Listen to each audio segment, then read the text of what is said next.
அனைவருக்கும் வணக்கம். விபுதர் ஐஏஎஸ் அகாடமிலேருந்து சுபாஷ். ஸோ வரக்கூடிய டிஎன்பிஎஸ்சி குரூப் 2 தேர்வுக்கான ஃபீனிக்ஸ் டெஸ்ட் பேட்ச் நம்ம அகாடமியில் போயிட்டு இருக்கு. அதில் இன்னைக்கு 2வது டெஸ்ட் நடந்துச்சு. ஸோ அந்த டெஸ்ட்டில் மேக்ஸுக்கான எக்ஸ்பிளனேஷன் வீடியோ பார்க்கலாம்.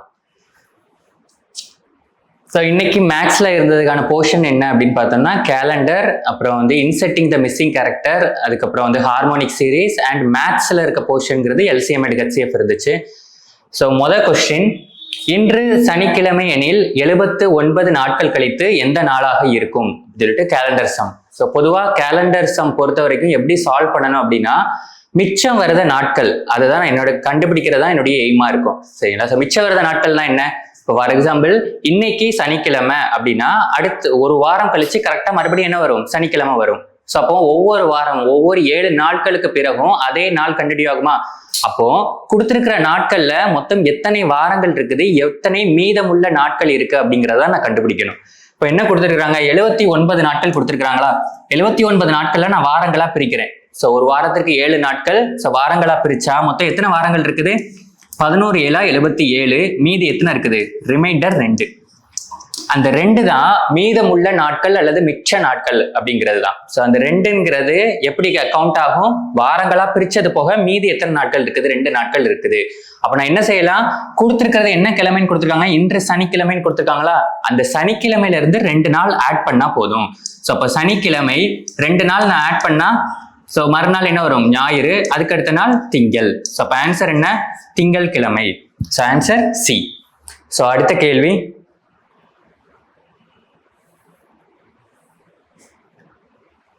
22/08/1999 அதே வருட காலண்டர் மீண்டும் எப்பொழுது வரும் அப்படின்னு சொல்லி கேட்டிருக்காங்க. ஸோ என்ன வருடம் எனக்கு கொடுத்துருக்காங்க? 1999. இந்த வருடத்தினுடைய கேலண்டர் எப்போது மீண்டும் வரும் அப்படிங்கிறது தான் கொஸ்டின். Repetition of calendar. எனக்கு கண்டிப்பா ரிப்பீட்டேஷன் ஆஃப் கேலண்டர் அப்படிங்கிறது என்ன அப்படின்னா, ஸோ அந்த கேலண்டர் என்னால அந்த வருடத்துக்கான கேலண்டரை இன்னொரு வருடத்துக்கும் என்னால அப்படியே யூஸ் பண்ண முடியும். இன்ன டேட்டுங்கிறது இன்ன கிழமை அப்படிங்கிறது மாறாமல் இருக்கும். அதுதான் அந்த மீண்டும் வரக்கூடிய calendar repetition of calendar. Repetition of கேலண்டருக்கு சில ஃபேக்சுவல் டேட்டா என்ன இருக்குது? எனக்கு கொடுத்துருக்கிறது லீப் ஆண்டா இருந்துச்சு அப்படின்னா 28 ஆண்டுகள் கழிச்சு அதே கேலண்டர் ரிப்பீட் ஆகும். சரிங்களா? ஸோ 28 அல்லது 40 ஆண்டுகள். ஏன் அல்லது 40 அப்படின்னா, கொடுத்துருக்க ஆண்டு லீப் இயரா இருந்துச்சுன்னா 28 ஆண்டுகள் கழித்து மறுபடியும் எனக்கு லீப் இயரா இருக்குது அப்படின்னா கேலண்டர் ரிப்பீட் ஆகும். ஒருவேளை நான் 28 ஆட் பண்ணதுக்கு அப்புறமும் எனக்கு லீப் இயர் கிடைக்கல அப்படின்னா எக்ஸ்ட்ரா என்ன ஆட் பண்ணணும்? 12 ஆட் பண்ணி 40 ஆண்டுகள் கழித்து அந்த கேலண்டர் ரிப்பீட் ஆகும் அப்படிங்கிறத எடுத்துக்கிடணும். அடுத்து கொடுத்துருக்க வருடத்தை நான் 4ஆல டிவைட் பண்ணி பார்க்குறேன். சரிங்களா? ஸோ கொடுத்துருக்க வருடத்தை 4ஆல டிவைட் பண்ணி எக்ஸாக்டா டிவைட் ஆனிச்சுன்னா அது லீப் ஆண்டு. கொடுத்துருக்க வருடத்தை நான் 4ஆல டிவைட் பண்ணி எனக்கு மீதம் 1 கிடைச்சதுன்னா எனக்கு 6 ஆண்டுகளுக்கு அப்புறம் அந்த கேலண்டர் எனக்கு ரிப்பீட் ஆகும். மீதம் 2 அல்லது 3 கிடைச்சது அப்படின்னா 11 ஆண்டுகளுக்கு அப்புறம் தான் அந்த கேலண்டர் எனக்கு ரிப்பீட் ஆகும். புரிஞ்சுதா? ஸோ கொடுத்துருக்க வருடம் எனக்கு எப்போ ரிப்பீட் ஆகும் அப்படிங்கிறதுக்கான ஃபேக்ட்ஸ் என்ன? ஸோ கொடுத்துருக்க வருடத்தை நான் 4ஆல டிவைட் பண்ணி பார்க்கணும். எக்ஸாக்டா டிவைட் ஆனிச்சுன்னா அது லீப் ஆண்டுன்னு அர்த்தம். அப்போ லீப் ஆண்டுனா 28 வருஷத்துக்கு அப்புறம் தான் அந்த கேலண்டர் ரிப்பீட் ஆகும். நான் 28 ஆட் பண்ணதுக்கு அப்புறமும் எனக்கு லீப் ஆண்டு கிடைக்கல அப்படின்னா என்ன பண்ணணும்? எக்ஸ்ட்ரா ஒரு 12 ஆட் பண்ணிடணும். இது எப்படி? ஒரு 28ங்கிறது 4ஆல டிவைட் ஆகக்கூடிய நம்பர் தான். அப்போ 28 ஆட் பண்ணா எனக்கு லீப் ஆண்டு தானே கிடைக்கும் அப்படிங்கிறத யோசிக்க கூடாது. ஃபார் எக்ஸாம்பிள் 1872 இந்த வருடத்தினுடைய கேலண்டர் எப்போ வரும் அப்படின்னு சொல்லி கேட்டாங்கன்னா 1872ங்கிறது 4ஆல வகுப்படக்கூடிய எண் தான். அப்போ அது லீப் ஆண்டு தான். அப்ப லீப் ஆண்டுனா இதுக்கு அடுத்த கேலண்டர் எப்போ வரும்? 28 ஆண்டுகள் கழிச்சா நான் 28 ஆட் பண்ணா எனக்கு என்ன கிடைக்கும்? 1900. 1900வது ஆண்டு 4ஆல வகுப்பட்டாலும் ஆனா அது லீப் ஆண்டு கிடையாது. ஏன்னா இது என்ன? நூற்றாண்டுகள். நூற்றாண்டுகளினுடைய வரிசையில அது என்ன வகுப்படணும்? 400ஆல வகுப்பட்டாதான் அது லீப் இயர். இது 400ஆல வகுப்படாது. அப்போ இது லீப் ஆண்டு கிடையாது. அப்போ இது கூட நான் என்ன ஆட் பண்ணணும்? எக்ஸ்ட்ரா 12 ஆட் பண்ணணும். 1912 தான் இதுக்கு அடுத்த அந்த கேலண்டர் எனக்கு திரும்ப ரிப்பீட் ஆகும். புரிஞ்சுதா? ஸோ அப்போ லீப் 4ஆல வகுப்படும் பொழுது எக்ஸாக்டா 4ஆல டிவைட் ஆனிச்சு அப்படின்னா அது லீப் ஆண்டு. 28 ஆண்டுகளுக்கு ஒரு முறை அந்த கேலண்டர் ரிப்பீட் ஆகும். நான் 4ஆல டிவைட் பண்ணும் போது எனக்கு ரிமைண்டர் 1 கிடைச்சது, மீதம் 1 கிடைச்சுன்னா 6 வருஷம் கழிச்சு கேலண்டர் ரிப்பீட் ஆகும். ரிமைண்டர் 2 3 கிடைச்சதுன்னா 11 வருடங்கள் கழித்து அந்த கேலண்டர் ரிப்பீட் ஆகும். இதான் ஃபேக்ட். அப்போ கொடுத்துருக்க வருஷத்தை நான் 4ஆல டிவைட் பண்ணி பார்க்குறேன். 1999 4ஆல் டிவைட் பண்ணா ஒரு நம்பர் 4ஆல வகுபடுமான்னு பாக்குறதுக்கு என்ன செய்யலாம், கடைசி 2 டிஜிட் மட்டும் பார்த்தா போதுமா, 99 மட்டும் பாக்குறேன். ஸோ 4ல் டிவைட் பண்ணா 2 4 8 19 4 4 16 மீதி எத்தனை வருது 3. அப்ப ரிமைண்டர் 3 வந்துச்சுன்னா எத்தனை ஆண்டுகளுக்கு பிறகு கேலண்டர் ரிப்பீட் ஆகும், 11 ஆண்டுகளுக்கு பிறகு கேலண்டர் ரிப்பீட் ஆகுமா. அப்ப 1999 கூட 11 ஆட் பண்ணா என்ன வரும் 2010. அப்ப அடுத்த கேலண்டர் எப்போ இதே கேலண்டர் திரும்ப ரிப்பீட் ஆகும் 2010வது ஆண்டு. புரிஞ்சுதா. சோ இந்த ஃபேக்ட் மட்டும் ஞாபகம் வச்சுக்கோங்க. 28 6 11 4ஆல டிவைட் ஆனிச்சுன்னா 28 ஆண்டுகள் அல்லது 40 ஆண்டுகள். மீதம் எனக்கு 1 வந்துச்சுன்னா 6 ஆண்டுகளுக்கு பிறகு ரிப்பீட் ஆகும். மீதம் எனக்கு 2 3 வந்துச்சுன்னா 11 ஆண்டுகளுக்கு பிறகு அந்த கேலண்டர் ரிப்பீட் ஆகும். ஸோ அடுத்த கொஸ்டின்,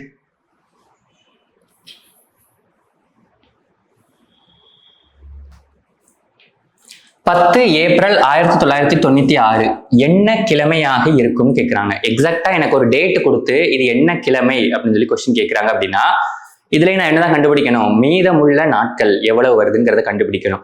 ஸோ அதை சால்வ் பண்ணி நான் அதை மேட்ச் பண்ணி பார்க்கறதுக்கு எனக்கு 2 சார்ட் தேவைப்படும்.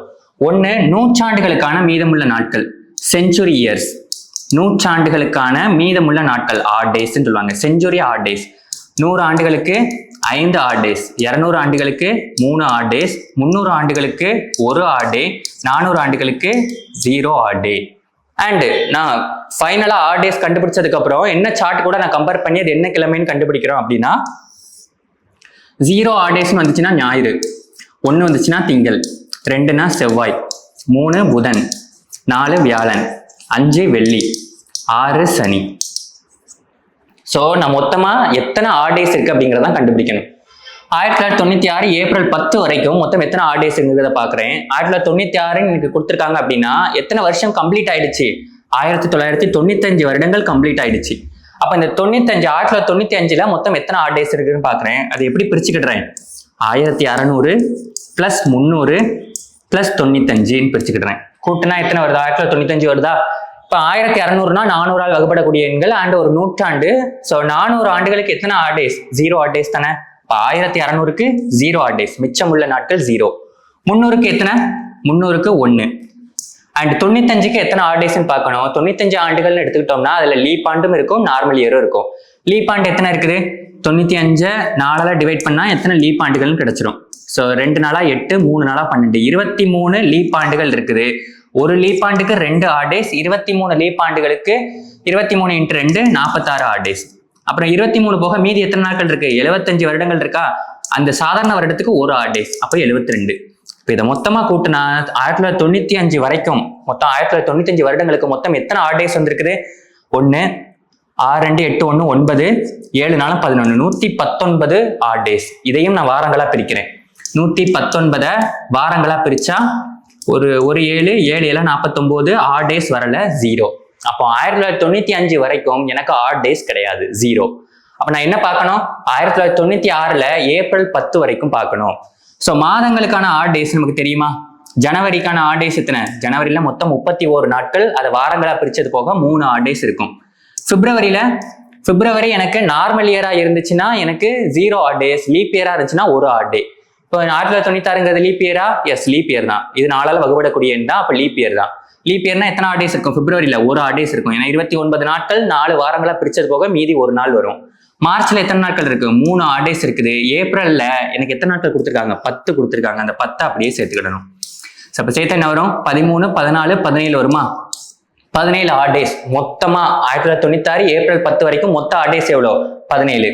இந்த 17ஐயும் நான் வாரங்களா பிரிச்சா 2 7 14 மீதி எத்தனை வருது, 3. அப்போ ஓவராலா எத்தனை ஆட் டேஸ் வந்திருக்கு, 3 ஆட் டேஸ் வந்திருக்குது. இதை இந்த சார்ட் கூட கம்பேர் பண்ணணும். 3 என்ன நாள் வருது, புதன். அப்ப ஆன்சர் என்ன, புதன். ஓகேவா. சோ அடுத்த கொஸ்டின்,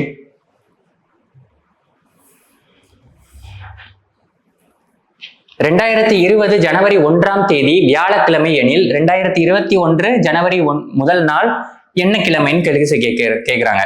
2020 ஜனவரி 1, 2021 ஜனவரி 1 முதல் நாள்னா 1ஆம் தேதி தானே. இது என்ன கிழமைன்னு கேட்கிறாங்க. இதை என்னன்னு கொடுத்துட்டாங்க, வியாழக்கிழமைன்னு கொடுத்துட்டாங்க.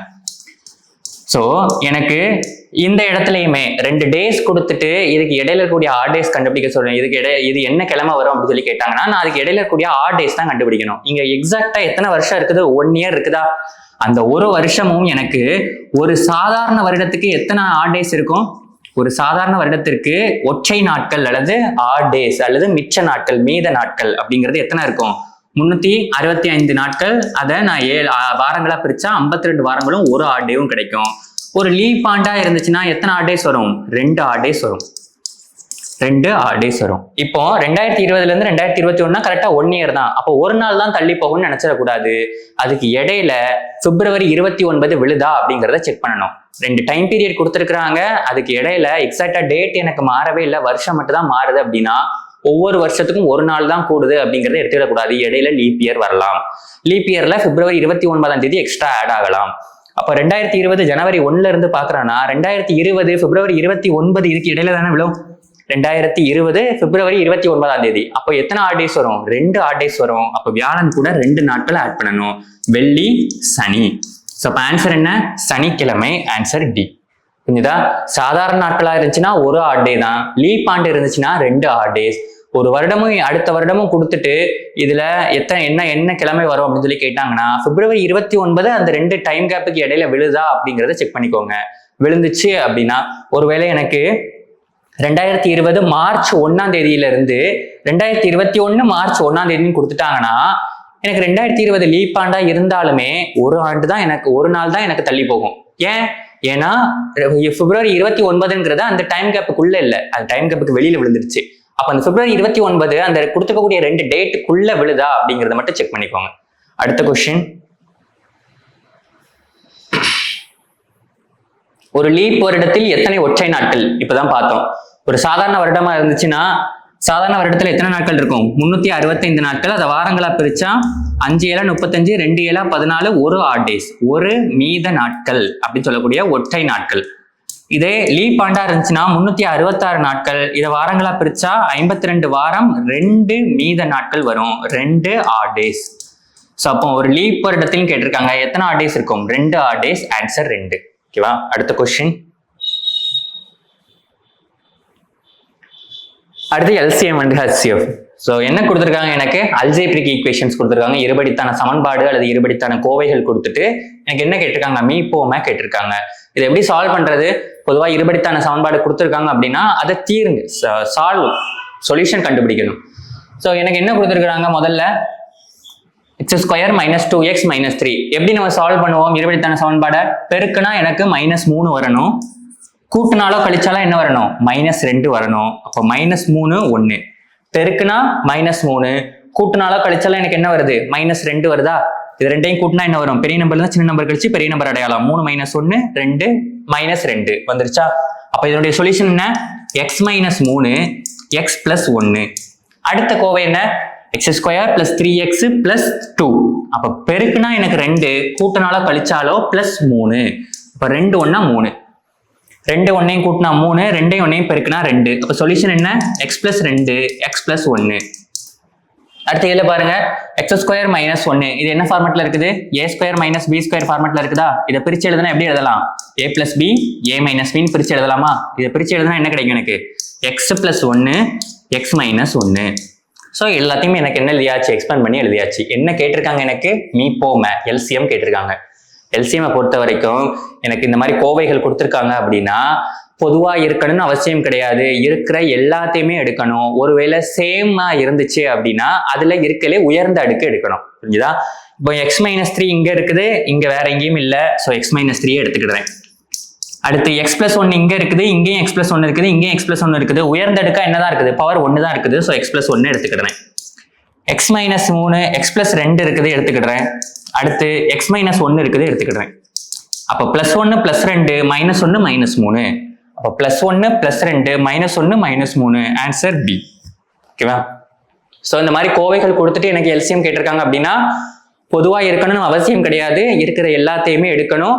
பொதுவா இருந்துச்சுன்னா அதுல உயர்ந்த அடுக்கு எடுக்கணும். அடுத்த கொஸ்டின், 144 மற்றும் 216 ஆகிய எண்களால் சரியாக வகுபடக்கூடிய மிகச்சிறிய 5 இலக்க எண் என்னன்னு கேட்டிருக்காங்க. ஸோ 144 வகுபடணும், அது 216 வகுபடணும் அப்படின்னா அது ரெண்டுக்கும் பொதுவான ஒரு எண்ணா தான் இருக்கும். அப்ப நான் என்ன கண்டுபிடிக்கிறேன்? முதல்ல அதனுடைய காமன் மல்டிபிள் என்னன்னு கண்டுபிடிக்கிறேன். 144 216 எல்சிஎம் எடுத்தா ஸோ 2ஆல் டிவைட் பண்ணா 72 108, 2ல டிவைட் பண்ணா 36 54, ரெண்டுமே 6ஆல் டிவைட் ஆகும். 6ல டிவைட் பண்ணா 6 9, 3ல டிவைட் பண்ணா 2 3, திரும்ப 2னா 1 3, திரும்ப 3ஆல் டிவைட் பண்ணா 1 1. இப்போ எல்சிஎம் எனக்கு என்ன வருது? 2 × 2 4, 4 6 24, 3 × 2 6, 6 3 18, 24 × 18 மல்டிப்ளை பண்ணா 32, மீதி 3, 16 20 23, மீதி 2 2 4, 432 வருது.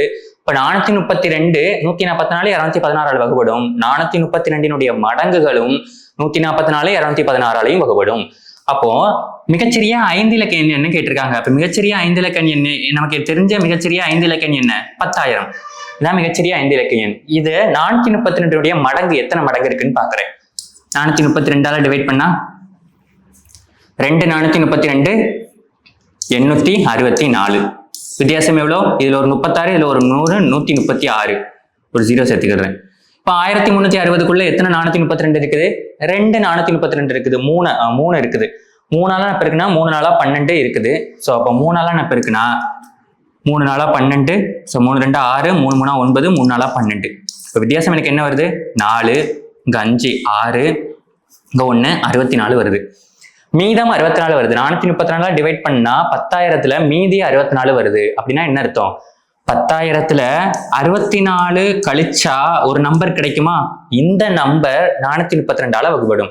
இதுக்கு அடுத்த நம்பர் எப்ப 434 வகுப்படும்? இது கூட நான் ஒரு 432 ஆட் பண்ணா. புரிஞ்சுதா? அப்போ 432ல 64 போயிடுச்சுன்னா என்ன வரும்? 332, இதுல ஒரு 32, 368. இப்ப 10000 கூட நான் அது கூட ஆட் பண்ணா 10368. அப்போ நான் 144 216 வகுப்படக்கூடிய மிகச்சிறிய 5 இலக்க எண் என்ன? 10368. இதே கொஸ்டினை இப்போ நான் இதுல எனக்கு மீதம் கிடைச்சிருச்சு. நான் அந்த நம்பர்ல இருந்து மீதத்தை கழிச்சு நெக்ஸ்ட் இப்போ 432 ஆட் பண்ணா 432 வகுப்படக்கூடிய அடுத்த எண் கிடைச்சிடும். எனக்கு நேரடியாவே கிடைக்கணும் அப்படின்னா என்ன செய்யுங்க? இந்த நான் 3ஆல் டிவைட் பண்றீங்களா? அதை 4ஆல போட்டுக்கோங்க. இப்போ 432ஆல நான் டிவைட் பண்ணணும் 10000. 2 432 864, வித்தியாசம் எவ்வளோ? 136, ஒரு 0 சேர்த்துக்கிடுறேன்.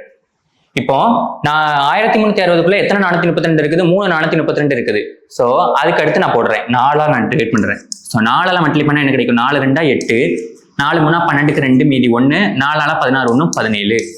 அதாவது 432ஆல் வகுப்படக்கூடிய அடுத்த எண் என்னன்னு பாக்குறேன். ஸோ வித்தியாசம் எவ்வளவு வரும்? ஸோ 8ல 0 போயிடுச்சுன்னா 8, 2னா 6, இங்க எத்தனை இருக்கு? 6, 6ல 3 போயிடுச்சுன்னா 3, 368 இருக்குதா?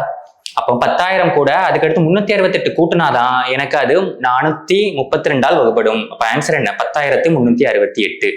முந்தைய நம்பர் போட்டீங்கன்னா மீதத்தை கழிச்சுட்டு 432 கூட்டணும். அடுத்த நம்பரை போட்டீங்கன்னா உங்களுக்கு நேரடியாவே உங்களுக்கு அடுத்த நம்பருக்கான கிடைச்சிரும் 10368. அடுத்த கொஸ்டின்.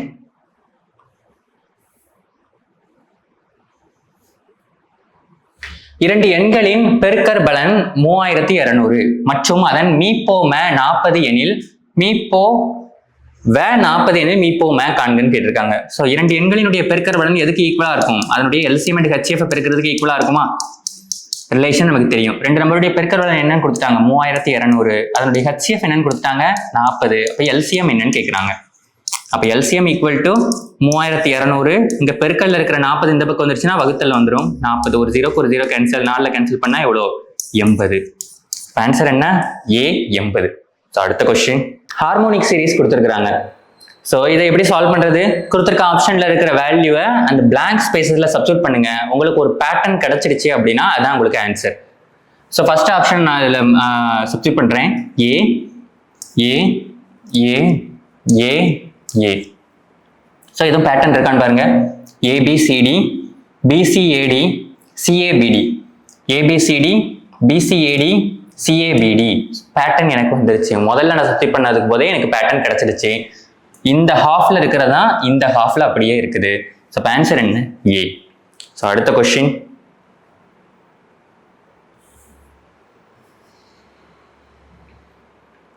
மீப்போம காண்க எல்சிஎம் கேட்டிருக்கிறாங்க. என்ன செய்யணும்? கொடுத்துருக்கக்கூடிய இருபடித்தான கோவையை சால்வ் பண்ணணும். சால்வ் பண்ணிட்டு எனக்கு பொதுவாக இருக்கணும்னு அவசியம் கிடையாது, பொதுவாக இல்லாத உறுப்புகளையும் எடுத்துக்கிடணும். பொதுவாக இருக்குது அப்படின்னா அதில் உயர்ந்த அடுக்கு எடுத்துக்கிடணும். ஸோ என்ன கேட்டிருக்காங்க? மீப்போம எல்சிஎம் தான் கேட்டிருக்காங்க. ஸோ இதில் சால்வ் பண்ணுங்க. பெருக்குனா எனக்கு என்ன வரணும்? -6. 2 × 3 -6 டிவைடட் பை கூட்டனால கழிச்சல எனக்கு என்ன வரணும்? -5 வரணும். 6 1 -6 -6 1 கூட்டினா என்ன வரும்? -5 பெருக்குனா என்ன வருது? -6. கோஎஃபிஷியன்ட் என்ன இருக்குது? 2 இருக்குது. ஸோ 2ஆல டிவைட் பண்ணிக்கிடணும். கோஎஃபிஷியன்ட் இல்லைன்னா இது டிவைட் பண்ண வேண்டிய அவசியம் கிடையாது. இப்போ இதை கேன்சல் பண்ணால் என்ன வரும்? 3. இப்போ என்ன இருக்குது எனக்கு? x - 3 இது 2x + 1 2x + 1 ரெண்டு சொல்யூஷன் எழுதியாச்சு. அடுத்து என்ன இருக்குது? 2t² - 18. ஸோ இதில் 2t² 2 நான் வெளியில் எடுத்துட்டா என்ன கிடைக்கும்? t² - 9. இது என்ன ஃபார்மேட்ல இருக்குது? a² - b². இதை ஸ்ப்ளிட் பண்ணி எழுதுனா a + b a - b. அதுபடி ஸ்ப்ளிட் பண்ணா எனக்கு என்ன கிடைக்கும்? 2 × t + 3 t - 3. ஸோ இப்போ அந்த ரெண்டுலையுமே இது எக்ஸ் தானே, எல்லாம் கோஎஃபிஷியன்ட் t இருக்குதா? ஸோ அப்போ t - 3 இதனுடைய வேல்யூ என்ன? t - 3 × 2t + 1. ஸோ இந்த ரெண்டு தான் மொத்த சொல்யூஷன்ஸ். இந்த ரெண்டு தான். இந்த ரெண்டுலையுமே என்ன செய்யணும்? பொதுவாக இல்லைனாலும் எடுத்துக்கிடணும், பொதுவாக இருக்கிறதுல உயர்ந்த அடுக்கு எடுக்கணும். ஸோ 2 இருக்குது, 2 எடுத்துக்கிடுறேன்.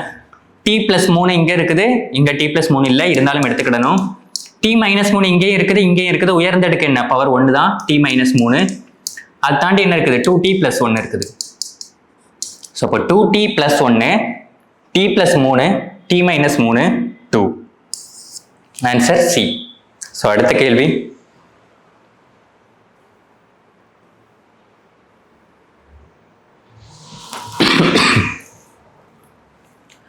ஸோ எனக்கு இங்கே என்ன கொடுத்துருக்காங்க? எனக்கு ஈக்குவேஷன்ஸ் கொடுத்துருக்காங்க, அதாவது கோவைகள் கொடுத்துருக்காங்க. இதனுடைய மீப்போவை கேட்குறாங்க.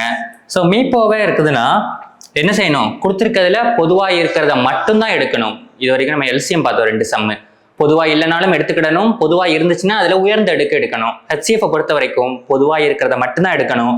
அதுலேயுமே எனக்கு அந்த பொதுவாக இருக்கிறதுலையுமே எனக்கு குறைந்த அடுக்கு மட்டும்தான் எடுக்கணும். சரிங்களா? ஸோ இப்போ இங்கே a - b² இருக்குது, இங்கே b - c3, இங்கே c - a4 இருக்குது. இதில் எதுவும் பொதுவாக இருக்குதா? எதுவுமே இல்லை. இங்கே a - b இருக்குது, இங்கே ரெண்டுலையும் இல்லை. b - இங்கே இருக்குது, இந்த ரெண்டுலையும் இல்லை. c - a இங்கே இருக்குது, இந்த ரெண்டுலையுமே இல்லை. பொதுவாக எதுவுமே இல்லை அப்படின்னா அதனுடைய மீப்பெரு பொது வகுத்தி என்னவா தான் இருக்கும்? 1ஆ இருக்கும். ஆன்சர் 1. ஓகேவா? ஸோ அடுத்த கொஸ்டின்.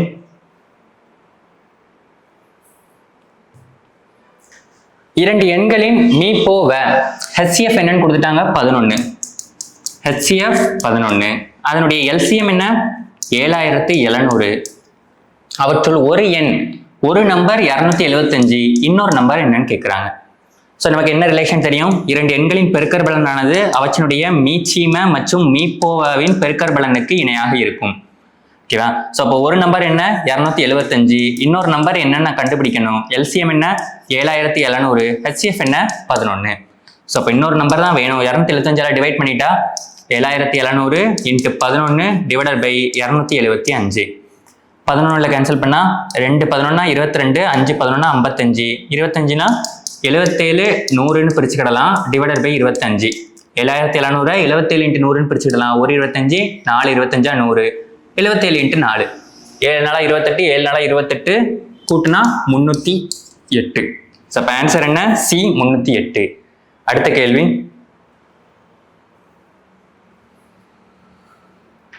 என்ன கேட்டிருக்காங்க? மீப்போவை கொடுத்துருக்குறாங்க.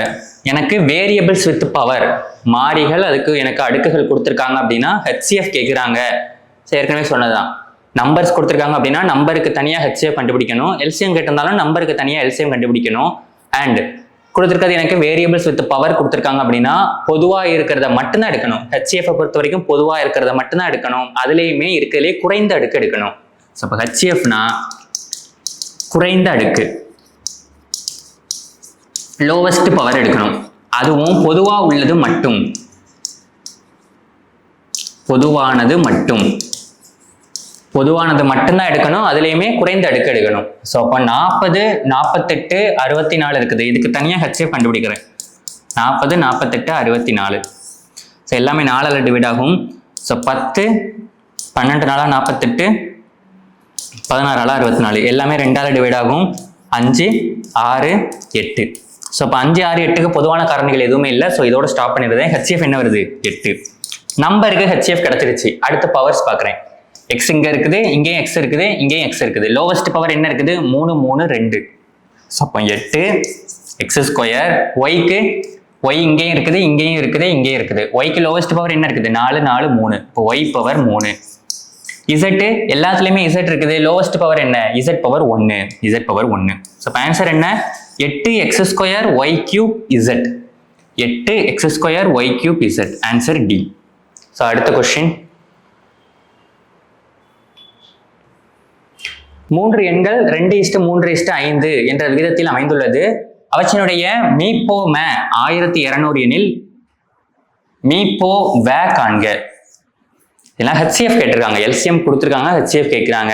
ஸோ இது எனக்கு ஈஸியானது தானே. ஷார்ட்கட் என்ன? ஹெச்சிஎஃப் கேட்டிருக்காங்க அப்படின்னா எல்சிஎம்மும் ரேஷியோவும் கொடுத்துட்டு ஹெச்சிஎஃப் கேட்டிருக்காங்கன்னா ரேஷியோவினுடைய பெருக்கற்பலன், ரேஷியோ மல்டிபிகேஷன். இதே எனக்கு ஹெச்சிஎஃப் கொடுத்துட்டு எல்சிஎம் கேட்டிருக்காங்க அப்படின்னா ஹெச்சிஎஃப் இன்ட்டு ரேஷியோட மல்டிபிகேஷன், ரேஷியோ மல்டிபிகேஷன் பெருக்கற்பலன். சரிங்களா? இந்த ரெண்டும் ஞாபகம் வச்சுக்கோங்க. எனக்கு இங்க என்ன கொடுத்துருக்காங்க? ரேஷியோவும் எல்சிஎம் கொடுத்துருக்காங்க. அப்போ எல்சிஎம் ரேஷியோட மல்டிபிகேஷனா டிவைட் பண்ணா ஹெச்சிஎஃப் கிடைச்சிரும். மீப்போவே தானே கேட்டிருக்காங்க. அப்போ ஹெச்சிஎஃப் ஈக்குவல் டு எல்சிஎம் என்ன? 1200 டிவைடட் பை ரேஷியோவினுடைய மல்டிபிகேஷன். ரேஷியோவில் 2:3 × 5. ஸோ 2 5 10, ஒரு 0, 3ல கேன்சல் பண்ணா 40. ஸோ ஆன்சர் என்ன? 40. அடுத்த கொஸ்டின்.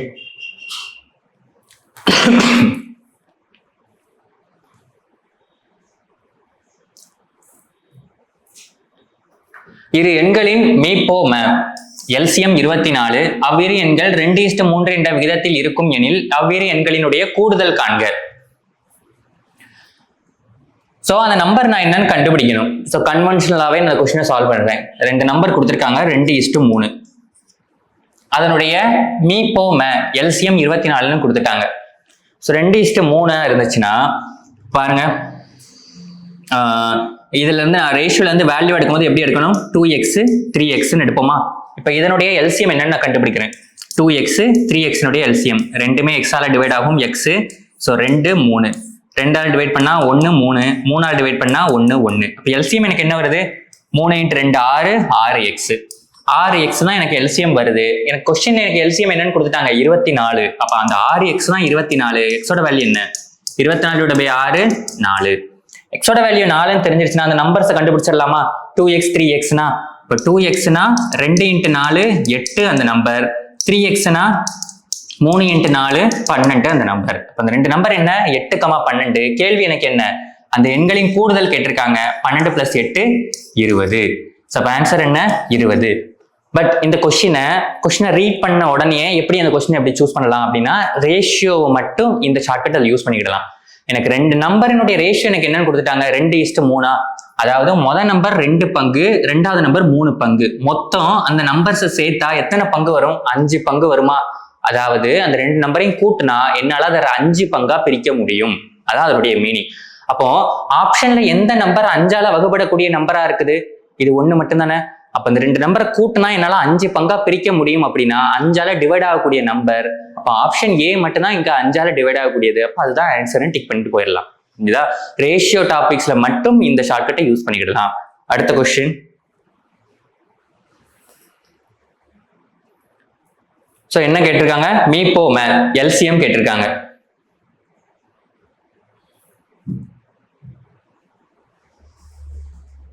கொடுத்துருக்கிறது என்ன? பின்னங்கள். பின்னங்கள் கொடுத்துட்டு எனக்கு எல்சிஎம் கேட்டிருந்தா என்ன செய்யணும்? தொகுதிகளினுடைய எல்சிஎம், பகுதிகளினுடைய ஹெச்சிஎஃப். இதானே எனக்கு என்ன கேட்டிருக்காங்களோ அதை மேல இருக்க நம்பர் கண்டுபிடிக்கணும். எதை கேட்கலையோ அதை கீழே இருக்க நம்பர் கண்டுபிடிக்கணும். ஸோ இப்போ 2 3 7 9 எனக்கு எல்சிஎம் கேட்டிருக்காங்க. அப்போ 2 3 7 9 எல்சிஎம் என்னன்னு பாக்குறேன். ஸோ 2ஆல் டிவைட் பண்ணா 1 3 7 9, 3ல டிவைட் பண்ணா 1 1 7 3, 3ல டிவைட் பண்ணா 1 1 7 1, 7ல டிவைட் பண்ணா 1 1 1 1. ஸோ அப்போ 7 × 3 × 3 × 2. ஸோ 3 3 9 18, 18 × 7 70 56 126. ஸோ கீழே இருக்கிறது ஹெச்எஃப் கண்டுபிடிக்கணும். 3 5 9 13. இது எல்லாத்துக்கும் பொதுவா வகைப்படக்கூடிய எண் எதுவும் இருக்குதா இல்ல. அப்ப ஹெச்சிஎஃப் என்ன 1. இப்ப ஆன்சர் என்ன 126 டிவைடட் பை 1. ஆன்சர் 126. அடுத்த கொஸ்டின்.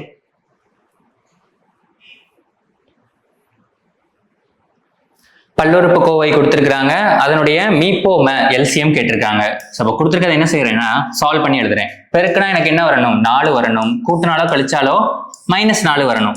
இப்போ -2 -2, கூட்டுனா -4, பெருக்குனா +4. இப்போ சொல்யூஷன் எனக்கு என்ன y - 2 y - 2, அதாவது y - 2 தான் ஹோல் ஸ்கொயர்.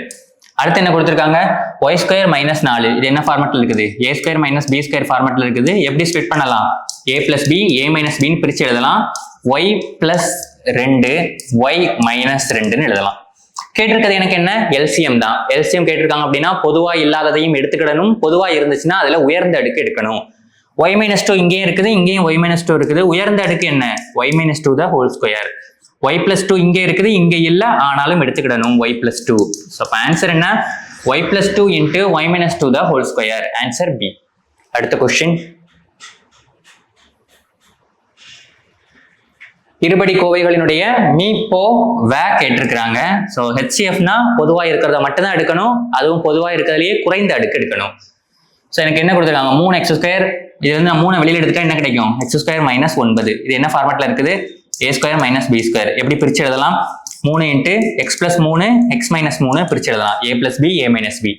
அடுத்து என்ன கொடுத்துருக்காங்க இங்க இதுல எல்லாத்தையுமே 2 பொதுவா இருக்குதா. ஸோ 2 நான் வெளியில எடுத்துட்டா என்ன கிடைக்கும் x² - 2x - 3. பெருக்குனா எனக்கு -3, கூட்டினாலோ கழிச்சாலோ -2. அப்போ என்ன போடலாம் 3 1 -3, கூட்டினா -2. அப்போ சொல்யூஷன் எனக்கு என்ன 2 × x - 3 x + 1. அப்போ எனக்கு என்ன கேட்டிருக்காங்க ஹெச்சிஎஃப் கேட்டிருக்காங்க. ஸோ நம்பர் என்ன இருக்குது 3 2, பொதுவான காரணிகள் எதுவுமே இல்லை. ஹெச்சிஎஃப் நம்பருக்கு 1.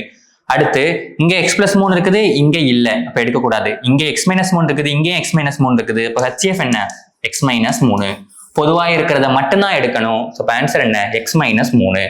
அடுத்த கேள்வி. ஆகிய எண்களினுடைய மீப்போவை காண்க. எனக்கு என்ன கொடுத்திருக்காங்க ஸோ 2,52,525, 3,63,636 அப்படின்னு சொல்லிட்டு 2 நம்பர் கொடுத்துருக்காங்க.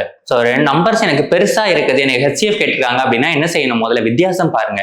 2 நம்பருக்கும் வித்தியாசம் பாருங்க. 36 36 36, 25 25 25 நம்பர் கொடுத்துருக்காங்க.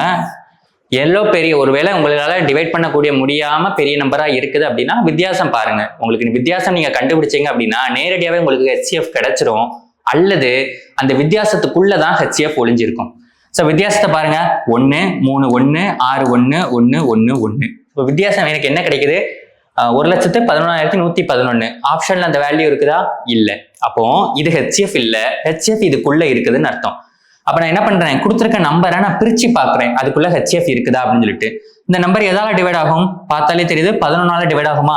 அப்போ அந்த நம்பரை நான் 11ஆல டிவைட் பண்ணி பாக்குறேன். 11 11 11 இருக்குது. இதை 11ஆல டிவைட் பண்ணா ஒரு 11 11, அடுத்து 1 இருக்குது டிவைட் ஆகாது 0, சேர்த்தா 11, ஒரு 11 11, அடுத்து 1 இருக்குது டிவைட் ஆகாது 0, அடுத்து 1 கூட சேர்த்தா 11 1. ஸோ ஆன்சர் என்ன வருது 10,101 வருதா. அதுதான் ஹெச்சிஎஃப். புரிஞ்சுதா. ஸோ பெரிய நம்பரா கொடுத்துருக்காங்க, அதுக்கு நீங்க ஹெச்சிஎஃப் கண்டுபிடிக்கணும் அப்படின்னா வித்தியாசம் பாருங்க. நேரடியா உங்களுக்கு ஹெச்சிஎஃப் ஆன்சரா கிடைக்க வாய்ப்பு இருக்குது, அல்லது ஹெச்சிஎஃப் அதுக்குள்ள ஒளிஞ்சிருக்கும். சரிங்களா, அதை ஃபைண்ட் அவுட் பண்ணணும். ஸோ ஆன்சர் என்ன 10,101. அடுத்த கேள்வி. இரு அடுத்தடுத்த இரட்டை எண்களின் மீப்போவை. ஈவன் நம்பர்னு எடுத்துக்கிட்டாலே பொதுவாக ஒரு ரெட்டை எண் இருந்தாலே எதால டிவைட் ஆகும் கண்டிப்பா 2ஆல டிவைட் ஆகுமா. அப்போ அடுத்தடுத்த ரெட்டை எண் எடுத்துக்கிட்டா கண்டிப்பா எனக்கு எதால தான் டிவைட் ஆகும் 2ஆல மட்டும்தான் டிவைட் ஆகும். அதனுடைய ஹெச்சிஎஃப் என்ன 2. எந்த நம்பர் வேணாலும் எடுத்துக்கோங்க 4 6 28 30 44 46 72 74. அடுத்தடுத்த ரெட்டை எண்கள் தான் எடுத்துருக்கிறேன். அதனுடைய ஹெச்சிஎஃப் என்ன வரும் 2ஆல டிவைட் ஆனிச்சுன்னா 2 3. இதுக்கு மேல பொதுவான காரணி எதுவுமே இல்லை. 2ல டிவைட் பண்ணா 14 15, 2ல டிவைட் பண்ணா 22 23, 2ல டிவைட் பண்ணா 36 37. ஸோ எனக்கு டிவைட் பண்ணிட்டோம்னா எனக்கு என்ன கிடைச்சிருது அடுத்தடுத்த எண்கள் கிடைச்சிரு. அடுத்தடுத்த எண்கள்னாலே அதுக்கு பொதுவான காரணிகள் இல்லை. ஸோ அப்போ மேல என்ன கிடைக்குது ஹெச்சிஎஃப் 2 கிடைக்குது. அப்போ அடுத்தடுத்த ரெட்டை எண்களுக்கான ஹெச்சிஎஃப் என்ன 2. அடுத்த கொஸ்டின்.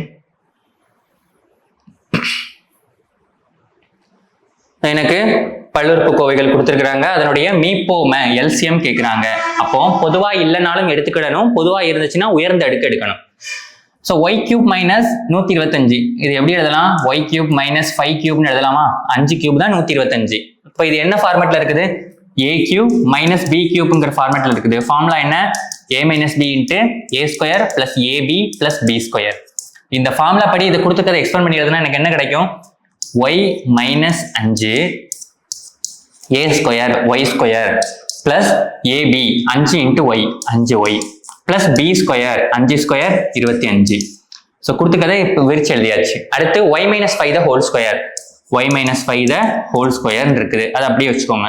அடுத்து என்ன இருக்குது? ஒய் ஸ்கொயர் மைனஸ் 25 இது எப்படி எழுதலாம்? ஒய் ஸ்கொயர் மைனஸ் 5 ஸ்கொயர்னு எழுதலாமா? என்ன ஃபார்மேட்ல இருக்குது? A square minus b square.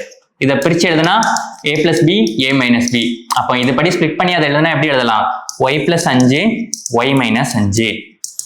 இப்போ கொடுத்துருக்கிறது எல்லாத்தையுமே நான் எக்ஸ்பிளைன் பண்ணி எழுதிட்டேன். என்ன கேட்டிருக்காங்க? எனக்கு எல்சிஎம் கேட்டிருக்காங்க. அப்போ பொதுவா இல்லைனாலும் எடுத்துக்கிடணும், பொதுவா இருக்கிறதுல உயர்ந்த அடுக்கு எடுக்கணும்.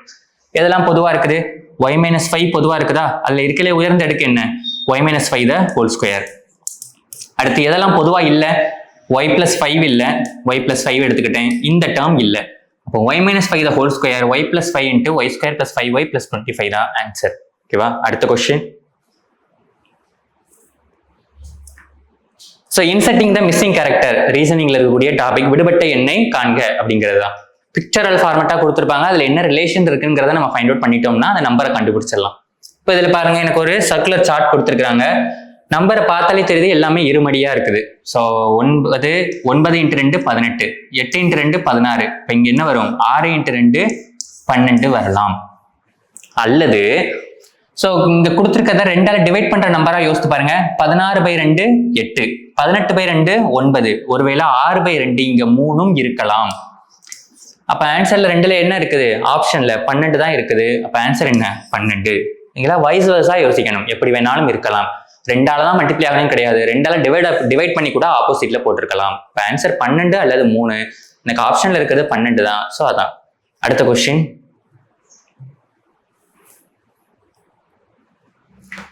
ஸோ இது மாதிரி எனக்கு ட்ரையாங்கிள் கொடுத்து அதை சுற்றி 3 நம்பர் கொடுத்துருக்காங்க. மிடில் இருக்கிற நம்பர் என்னன்னு கேட்குறாங்க. ஸோ 3ஐயும் கூட்டினா எனக்கு என்ன கிடைக்கும்? 6 5 11 7 18. 105 18ஆல டிவைட் ஆகக்கூடிய நம்பர் இல்லை. ஸோ பெருக்கி பார்க்குறேன். 6 × 5 × 7. ஸோ அப்போ 6 × 5 × 7 என்ன வரும்?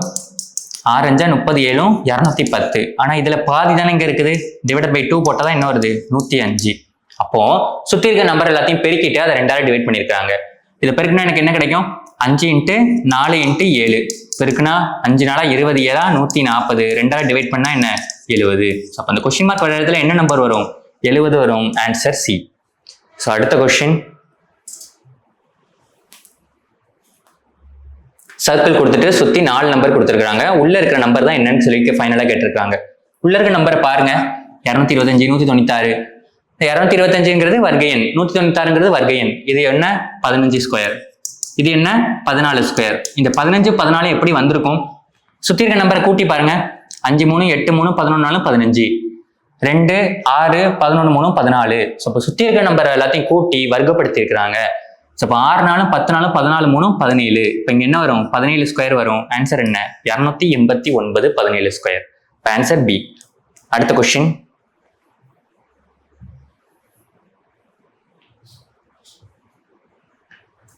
ஸோ ஹார்மோனிக் சீரிஸ் கொடுத்துருக்காங்க. கொடுத்துருக்க ஆப்ஷனை சப்ஸ்டிட் பண்ணி பார்க்கணும். Option A பிஏசிடி.